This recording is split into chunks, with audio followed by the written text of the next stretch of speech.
그렇게 자주는 아니지만 가끔 이런 책이 나오죠. 교회에서 차마 물어볼 수 없는 질문, 목사님한테 물어볼 수 없는 질문. 하지만 기독교인이라면 누구나 다 궁금해하면서 가슴에 품고 있던 질문. 그것을 속 시원하게 밝혀드립니다. 뭐 이런 취지의 책 말이에요. 그런데 제가 보기에 그 책은 둘 중에 하나예요. 첫 번째, 저자가 진짜 궁금한 게 뭔지 생각할 능력이 안 되는, 지적 능력이 안 돼서 그냥 별로 그렇게 중요하지도 않은데 그게 궁금해가지고 그걸 아주 진지하게 썼을 경우가 있고요. 또 하나는 속이는 거죠. 진짜 궁금한 게 뭔지 알면서 그냥 이런 거 가지고 이런 거 궁금할 거야. 이렇게 생각하면서 사람들을 혹하게 하는 거죠. 그런 책에 빠지지 않고 나오는 주제가 있습니다. 이거예요. 예상할 것 같은데요, 여러분도. 동성애는 괜찮나요? 이게 왜 난제지요? 이게 왜 어려운 문제죠? 야훼가 세상에서 제일 싫어하는 게 동성애예요.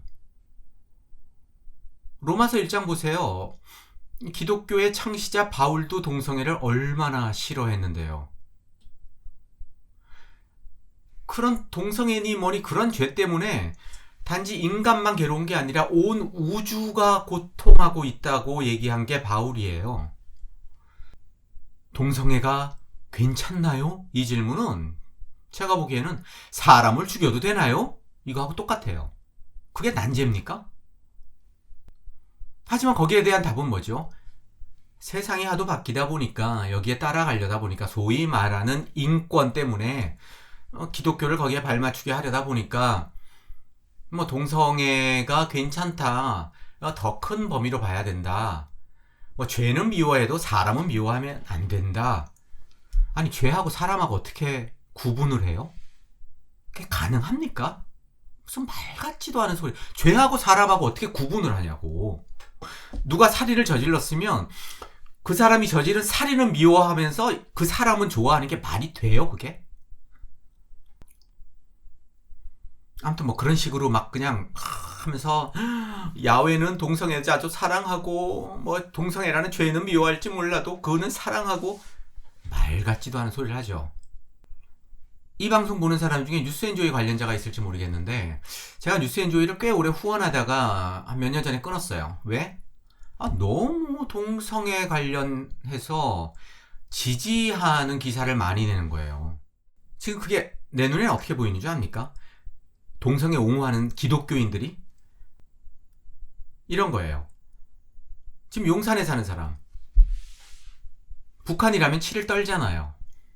그런데 그 사람이 북한도 원래는 되게 사랑한다라고 사람들에게 알리고 싶어서 환장한 사람이 있어요. 그래서 그 사람이 선택한 게 뭐냐? 용산에 그 사람이 밥 먹다가 아유 북한 애들 좀 이런 밥도 못 먹을지도 모르겠네. 이런 한마디 한 걸 가지고 아유 얼마나 그분이 북한을 사랑하시는 줄 압니까? 북한 동포라면은 밤에 자다가 그냥 막 눈물을 흘리고 슬퍼합니다. 막 이러는 거랑 비슷해요. 야훼는 동성애 끔찍해합니다. 동성애 싫다는 야훼의 바짓가랑이를 잡고 애걸복걸하는 거로 보이는 거예요, 내 눈에는. 그래서 후원을 끊었습니다. 동성애자의 권리가 중요하면 동성애를 지지하고 사랑하는 다른 신을 찾으세요. 야훼는 아니에요. 아니라고. 제가 전에 진리예보에서도 몇 번 얘기했던 것 같은데 이건 마치 인권에 대해서 인권의 소중함을 막 드러내려고 애를 쓰면서 북한 김정은을 가져다가 북한 정권을 가져다가 인권의 소중함을 걔네들이 인권을 얼마나 중요시 여기느냐 하면서 사례를 드는 거랑 비슷한 거예요. 뭐 조금 전에 용산 얘기랑 비슷한 거죠. 뭐 오해할까봐 얘기를 하는데 저는 동성애자 전혀 문제가 없습니다. 저는 동성애자 노 프라블럼입니다. 저는 야외하고 달라요. 저는 야외하고 차원이 다릅니다. 저는 야외 같이 그렇게 편협하지 않아요. 자, 그러면서 또 난제로 들이미는 게 뭐죠? 하나님은 여성을 차별하시는가? 당연히 차별하죠. 차별 정도예요. 사람으로 안 보죠. 디모데전서랑 한번 보세요. 신약이 어떻게 나와요?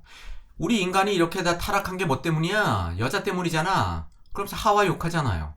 그러면서 또 뭐라 그러죠? 바울도 그러고 여자는 교회에서 잠잠하라. 아무 소리 하지 마라. 떠들지 마라. 가르치면 안 된다. 제가 지난 시간에 이단 어쩌고 하는 기독교 웃기다고 얘기했죠.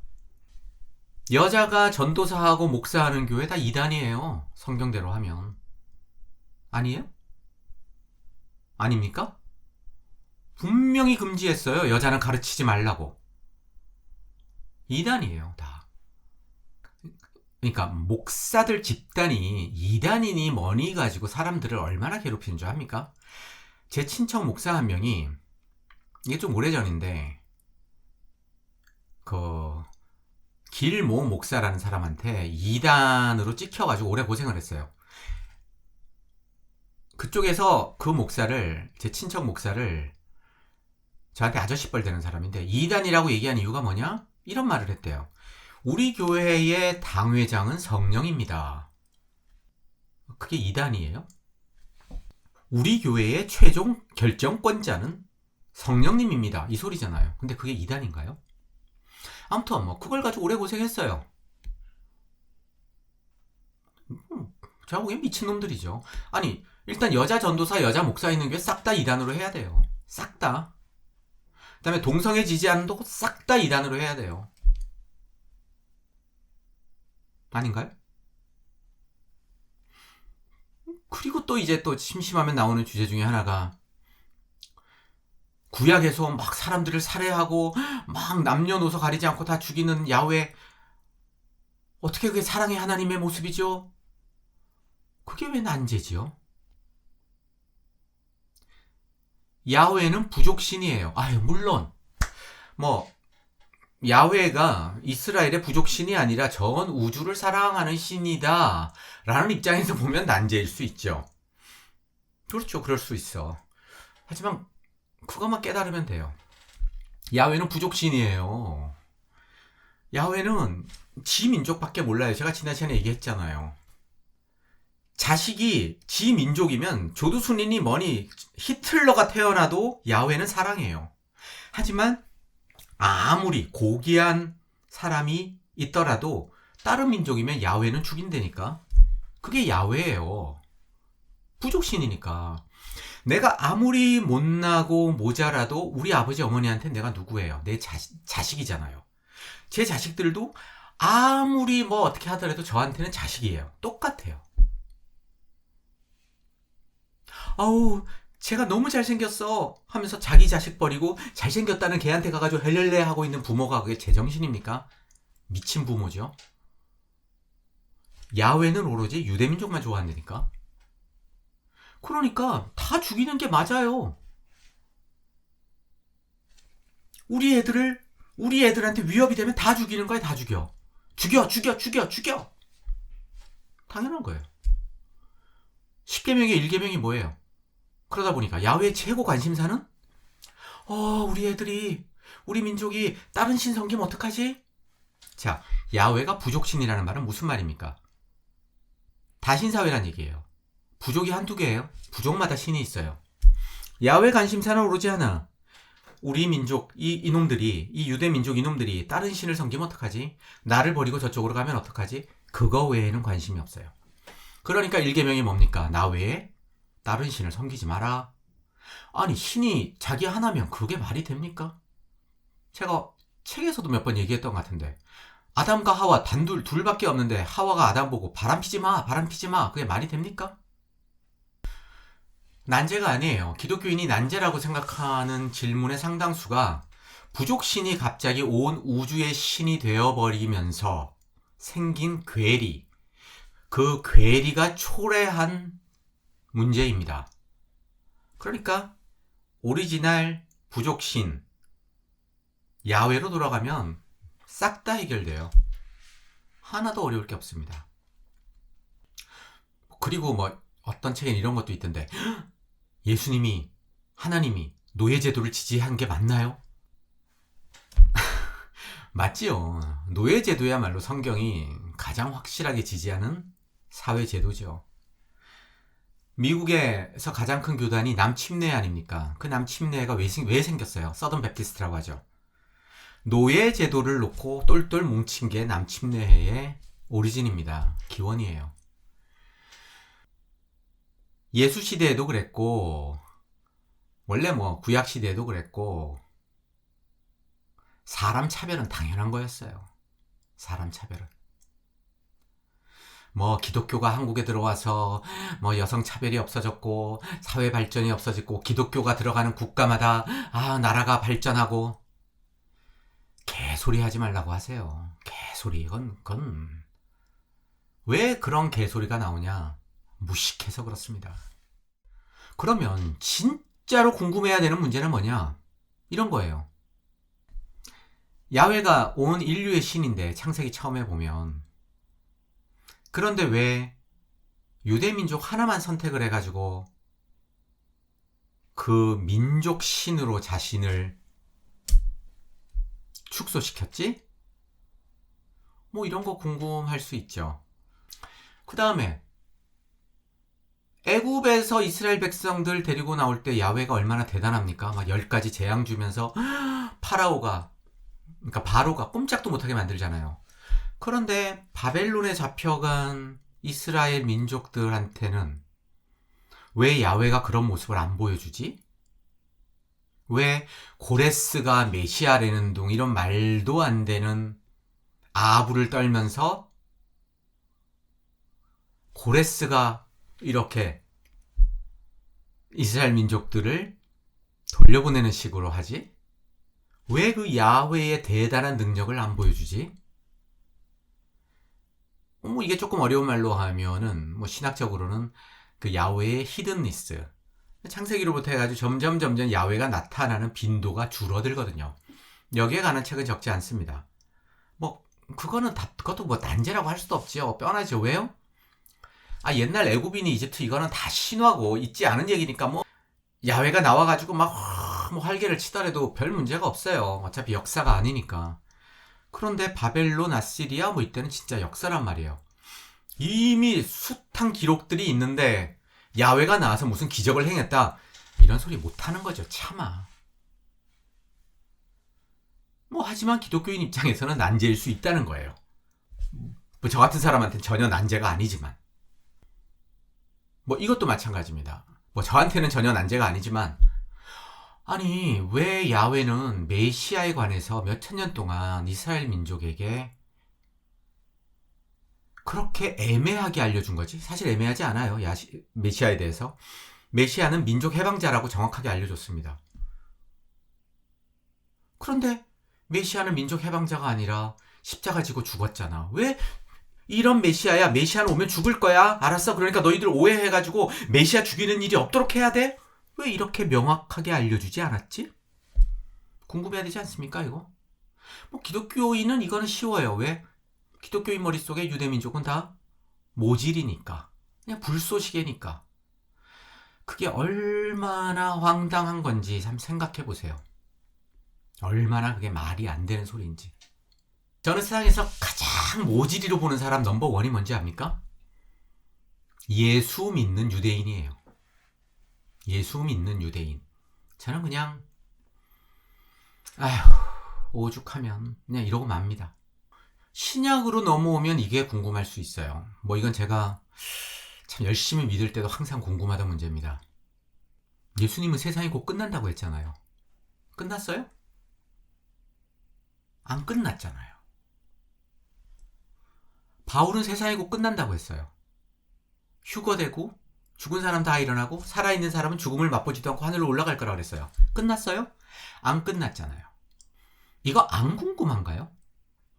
따지고 들어가면, 아니 이런 메시지가 왜 버젓이 신약 속에 있는 거지? 이거는 나중에 편집할 때 그냥 다 없애버렸어야 되지 않나? 뭐 이런 생각할 수도 있고, 그죠? 뭐 이거는 아주 재밌는 주제이기 때문에 제가 다루려고 하는 겁니다. 뭐 소위 말하는 종말의 임박성. 임박해요. 복음서 처음부터 읽어보세요. 세례 요한부터 뭐라고 합니까? 끝났다. 도끼가 지금 나무에 지금 나무 뿌리에 다 있다. 세상 다 끝났다. 이거 세상 바로 끝날 어떤 그런 긴박성이 넘치는 게 복음서의 시작입니다. 끝났나요? 또 신약 들어온 김에 아니 바울이 어떻게 예수 제자들한테 그렇게 개길 수가 있죠?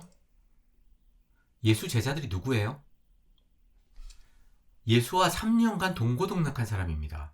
그리고 부활한 예수와 무려 40일을 같이 있었어요. 바울이 예수를 본 적이나 있나요? 뭐 환상에서 한번 봤다니까. 그런데 어떻게 제자들을 그렇게 무시합니까? 우리 아버지가 어떤 사람이냐? 우리 아버지가 진짜 어떤 인간이었느냐? 뭐 이런 거와 관련해가지고 감히 저한테 와가지고 저와 말을 섞을 수 있는 사람이 있을까요? 바울이 예수의 제자들에게 그렇게 함부로 대할 수 있었다는 건 사실상 기독교의 기원을 파악하는 데 있어가지고 진짜 중요한 문제입니다. 뇌관이에요. 어떻게 보면 뇌관. 제가 진짜 궁금해야 되는 문제라는 걸 다루는 책은 없습니다. 뭐 다룰 수도 없고요. 대답이 나올 수도 없죠. 제가 신의 변명에서 썼는데 영적이라는 단어를 갖다 붙이는 순간 되는 것도 없고 안 되는 것도 없습니다. 기도응답하고 똑같아요. 기도응답 세 가지가 뭐라고요? Yes, No, Wait. 여기에 안 들어가는 게 없죠. 기도응답이 아닌 게 없는 거예요. 그죠? 영적으로 모든 건 다 이미 이루어졌습니다. 문제될 게 없어요. 영적으로 난제가 있을 게 없어요. 어차피 뭐 영적으로 얘기하는 건 사람이기를 포기한다는 얘기입니다. 사실 인간이기를 포기한다는 건데 뭐 궁금할 게 뭐가 있겠어요. 따라서 그나마 조금이라도 정직하게 뭐 동성애니 뭐 여성 인권 문제니 이런 거 노예제니 이런 걸 가지고 성경을 보면서 고민하는 사람이라면 이걸 궁금해해야 돼요. 왜 하나님의 말씀이 시대의 한계를 벗어나지 못하는 거지? 왜 시대의 제약 속에 갇혀 있는 거지? 그러면서 왜 이 말씀을 하나님의 영감으로 된 거라면서 토시 하나 바꾸면 안 된다고 얘기하지? 이거를 고민해야 돼요. 안 그렇습니까? 자, 또 사실 지금까지 얘기한 게 사실상 서론인데 그러면 진짜로 궁금해야 되는 거는 뭐냐? 그 어떤 사람도 궁금한 적 없을 겁니다. 기독교인인 이상. 하지만 진짜 궁금해야 되는 건 뭐냐? 십자가예요. 왜 인류를 구원하는데 십자가라는 방법을 썼지?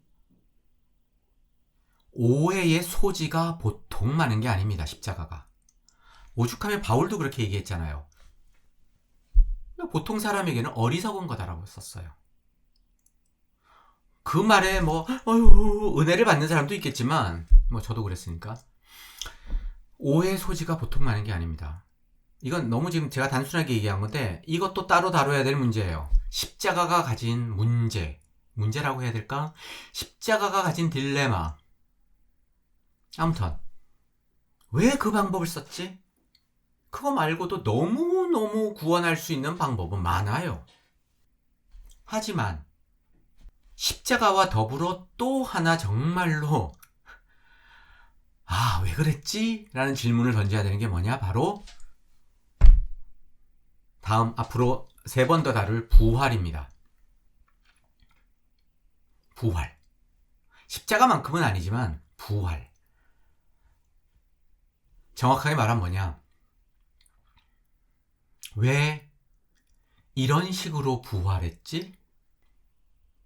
자, 십자가는 제쳐놓고 이건 사실 두 개가 함께 이렇게 얽혀있기 때문에 떼어낸다는 게 쉽지 않아요. 하지만 일단은 십자가는 옆에 놔두고 부활만 보자고요. 하나님은 인류를 구원하기 위해서 보통 투자를 한 게 아닙니다. 인간이 됐어요. 그리고 십자가에서 죽었어요. 그리고 부활했어요. 신이 인간이 된다. 뭐 차마 상상을 할 수 없는 영역이죠. 예를 들어가지고 무슨 은행장이 지점에 와가지고 은행원 자리에 앉아가지고 이렇게 뭐 돈 받고 뭐 이렇게 수납하고 뭐 통장 정리해주고 뭐 이런 거 한다 그러면은 사람들이 어우 황송해서 어떻게 하죠? 이러지 않겠어요? 게다가 또 죽어요. 고통을 당하면서. 그리고 다시 살아났습니다. 자, 엄청난 투자를 했어요. 그렇다면 여기서 진짜 궁금한 게 생깁니다. 누구든지 간에 투자를 하면 그 투자에 대해서 제대로 회수를 하기 원해요. 벌써 돌아가신 지 꽤 됐죠. 제가 장영희 교수 글을 좋아하는데 그분이 이런 글을 쓴 적이 있습니다. 미국에서 유학 갔을 때 몇 년에 걸쳐서 논문을 썼대요. 그리고 그게 오래전이라서 그런지 타자로 쳤던 것 같아요. 이렇게 두꺼운 딱 한 부 가지고 있었어요. 논문을 한 부. 택시에서 그걸 두고 내렸습니다. 나중에 안 거예요. 딱 한 부, 몇 년 동안 자신의 전 인생이 담긴 논문을 잃어버린 거예요. 택시에 놔두고. 그 순간 그분이 자기가 기절했답니다. 그러면서 그 글의 내용은 다시 처음부터 논문을 쓰기 시작한 어떤 이런 과정을 서술한 건데 저는 조금 이해가 가더라고요. 사실 저도 이제 글을 쓰고 하다 보니까 어쩌다 보면은 글을 날릴 때가 있어요. 미칠 것 같거든요. 여러분도 그런 경험 있을 겁니다. 왜냐하면 그게 다 투자한 거거든요. 내 시간과 에너지를. 하나님 입장에서 엄청난 투자를 했어요. 인류를 구원하기 위해서. 그러면은 하나님이 제일 원하는 건 뭘까요? 성경에 이런 거 나오죠. 하나님은 모든 사람이 다 구원받기를 원한다. 원한다. 뭐 신이 원한다라는 단어 자체가 있는 게 웃기긴 해요. 원한다. 원해? 아니 하면 되지. 뭘 또 원해? 왜 원하지? 원하는 건 항상 결핍이 있는 존재로부터 나오는 단어가 I want입니다. 결핍이 없는 존재, 완전한 존재의 입에서 원한다라는 단어는 있을 수 없어요. 하지만 뭐 그렇다고 치자고요. 그러면 그렇게까지 투자했으니까 전 인류가 구원받는 거를 보고 싶겠죠. 그러면 앞에 뭐 십자가니 뭐니 뭐 성육신 다 빼고 부활 하나만 놓고 볼 때 제가 앞에서 그랬죠? 왜 부활을 그런 식으로 하냐? 이게 무슨 말이냐? 왜 그렇게 비밀리에 부활하냐는 얘기예요. 이게 여러분이 궁금해야 됩니다.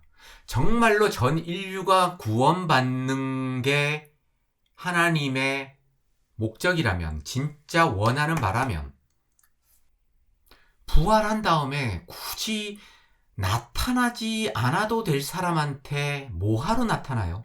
제자들한테 뭐하러 나타납니까? 제자들이 이제 지구 끝까지, 땅 끝까지 전해야 되니까. 아니 왜 그런 식으로 하냐고요. 부활한 예수가 나타나면 돼요. 굳이 뭐 부활한 예수가 땅 끝까지 돌아다니면서 아프리카까지 가서 야 나 누군데 알아? 나 부활했거든 이럴 필요 없어요. 어떻게 하면 됩니까?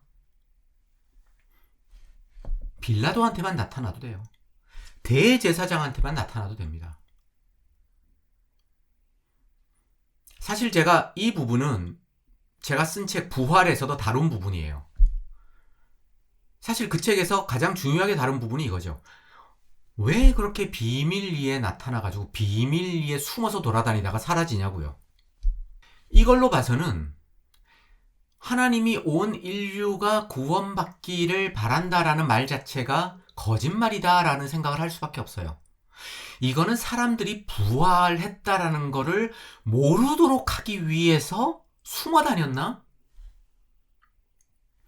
그런 생각까지 할 수밖에 없어요. 그럼 뭐하러 부활을 해? 부활 뭐하러 하냐고. 그냥 죽어있지. 다시 얘기하지만 엄청나게 투자를 했는데 왜 막판에 가가지고 그런 식으로 일을 진행하냐는 거예요.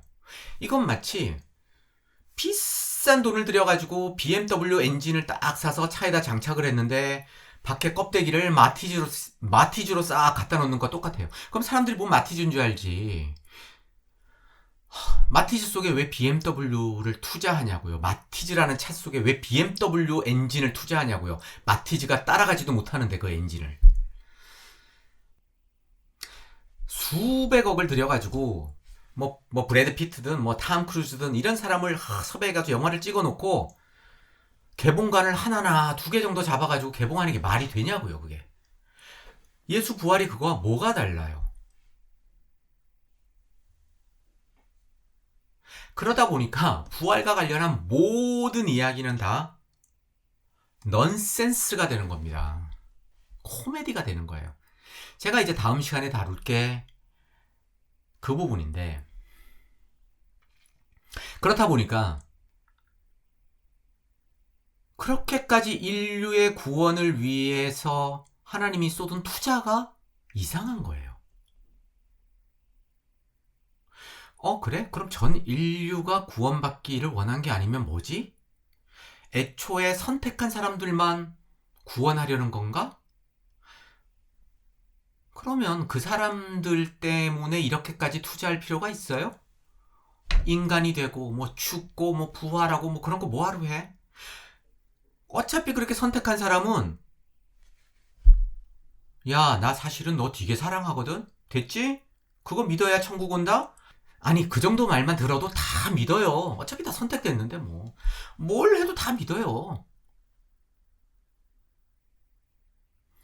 뭐 사람이 되고 죽고 살아나고 이거는 그만큼 내가 너희를 사랑해. 뭐 이거를 보여주겠다는 투자잖아요. 엄청난.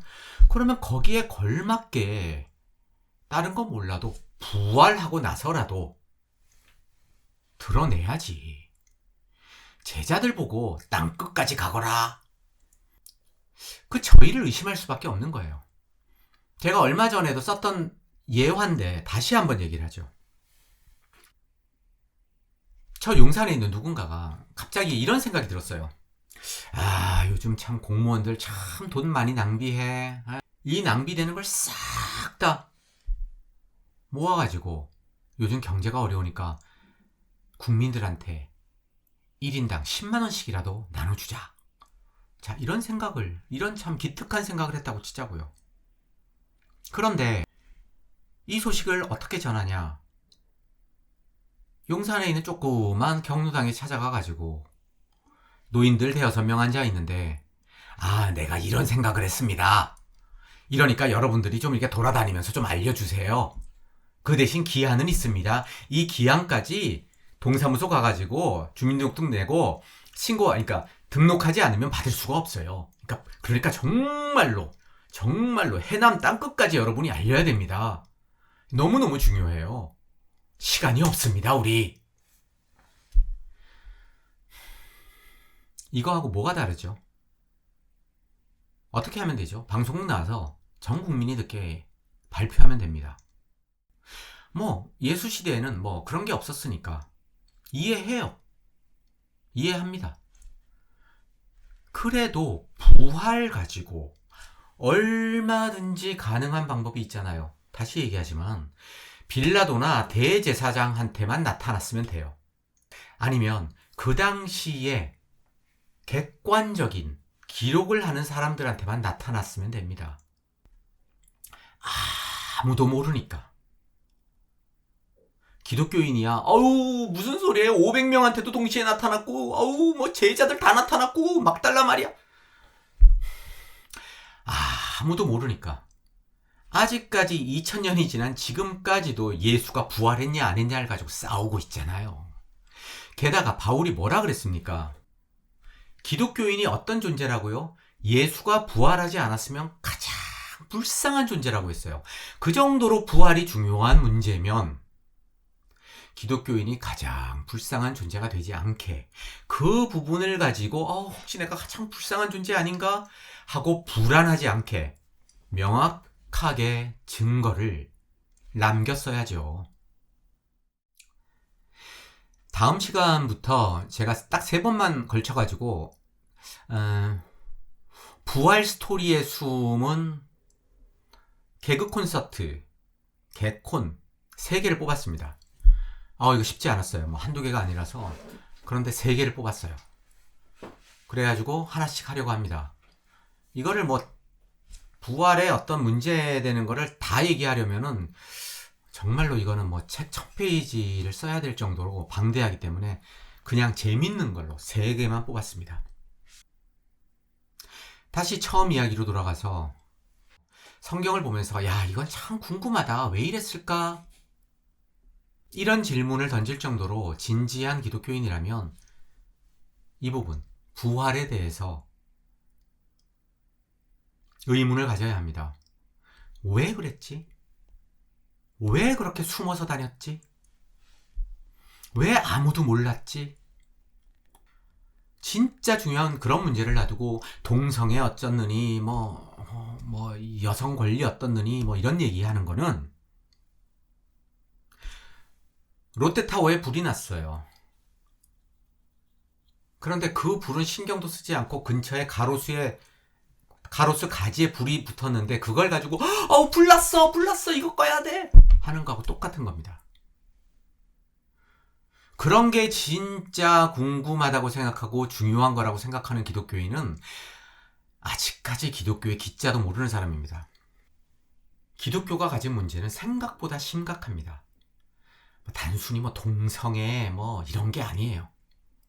그런 거와는 차원이 안 될 정도로 기독교가 내포한 문제는 심오한 게 아니고요. 심각합니다.